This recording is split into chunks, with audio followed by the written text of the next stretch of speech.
Welcome to Quality Silent Films. We're thrilled to take you along on a journey back to the golden age of cinema, a time when two clowns armed with nothing but hats, horns, and impeccable timing could make the world burst into laughter. Let's rewind to 1928, a pivotal year when everything was about to change. Penicillin was discovered almost by chance, and Amelia Earhart made history as the first woman to fly across the Atlantic. Okay, she was a passenger, but still, what a milestone! Meanwhile, in silent movie theaters around the world, audiences were doubled over with laughter at the sheer genius of Laurel and Hardy. Today, we're featuring Your Darn Tootin', directed by Edgar Kennedy, who's more famous for his slow burn reactions and later comedic roles, but here he takes the helm to orchestrate the delightful chaos with a conductor's finesse. And of course, the stars of the show are none other than perennial favorites Stan Laurel and Oliver Hardy, the duo whose mismatched chemistry could spark laughter even in the most serious of settings. Laurel's innocent childlike confusion collides with Hardy's pompous volatile exasperation in a comedic crescendo that erupts, quite literally, in a public pants-dropping spectacle. Joining them is Wilson Benge, a familiar face in butler roles, who adds just the right combination of stiffness and long-suffering agility to make everything around him hilariously fall apart. What's the story about? It follows two down-on-their-luck musicians trying to make it in a city that's as indifferent as it is absurd. But beneath all the gags and pratfalls lies a peculiar kind of hope, the idea that no matter how many times life knocks you down, there's always someone to tumble down with you. Buckle up for a side-splitting ride, though hard times indeed, with two familiar pals, both down on their luck. So whether or not this is your first viewing, watch the screen come alive as we enjoy a short that still knows how to hit a hilarious note. This legendary comedy duo has tickled audiences for generations now.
That final scene, a wild, pants-ripping brawl right in the middle of a bustling city street, doesn't just leave us in stitches, it also brings something softer to the table, a feeling of togetherness amidst the chaos. Your Darn Tootin' is more than just a series of slapstick moments. It captures the essence of two underdogs, hapless, broke, and often misunderstood, striving to create music in a world that hardly pays attention.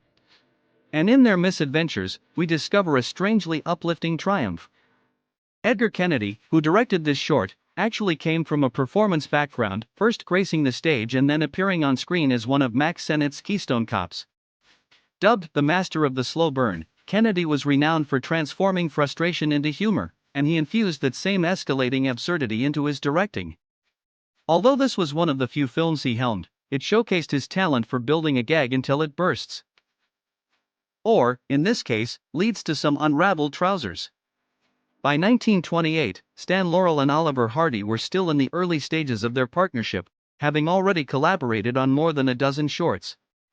Laurel, hailing from England and steeped in music hall comedy, was the creative force behind the duo, frequently coming up with ideas, gags, and even directing in their earlier days.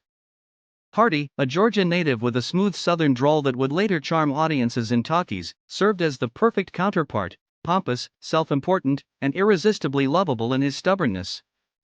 Their chemistry was initially accidental, but it turned out to be pure comic gold. As for Wilson Benge, the third member of the cast, he might not be a household name today, but his face appeared in over 200 films. Typically cast as the butler or valet, he brought a touch of upper-crust confusion that made the chaos of the common man all the more hilarious.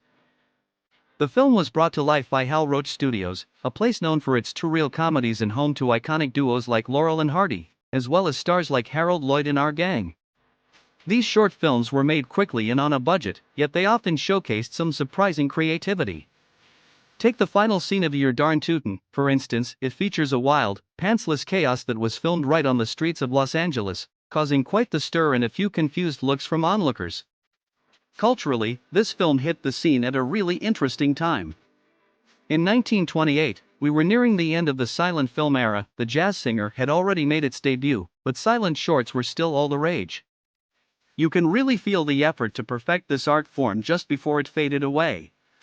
The themes of joblessness, frustration, pride, and absurdity struck a chord with audiences back then and still do today. It's like a snapshot of the anxieties of the Depression era, polished just before the storm hit. When it first came out, Your Darn Tootin' was met with open arms. Motion Picture News called it a riot, while Variety couldn't help but admire the duo's timing, describing it as clockwork and chaos. Over the years, it's been featured in various retrospectives and collections, especially thanks to that unforgettable ending. The film has stood the test of time, with several preserved prints, restorations by Lobster Films and the BFI, and recent DVD releases breathing new life into it. And here's a fun little tidbit: during one screening in France back in the 1930s, the final scene had the audience laughing so hard that the projectionist had to pause the film until everyone calmed down. Laurel even joked in a letter later on that Your Darn Tootin' was our most pantsless picture and one of my mother's least favorites. Today, it's clear why this has stood the test of time. There's something so relatable about grappling with dignity and experiencing those epic fails with a friend by your side. We're thrilled to have you with us at Quality Silent Films. We hope you had a good laugh and maybe even recognized a bit of yourself in the delightful chaos. If you enjoyed this wild short and the stories that come with it, don't forget to like, comment, and subscribe. We'll keep the reels rolling, bringing you full-length classics, rich history, and that special cinematic magic that speaks volumes without saying a word. Until next time. And for heaven's sake, remember to keep your pants on.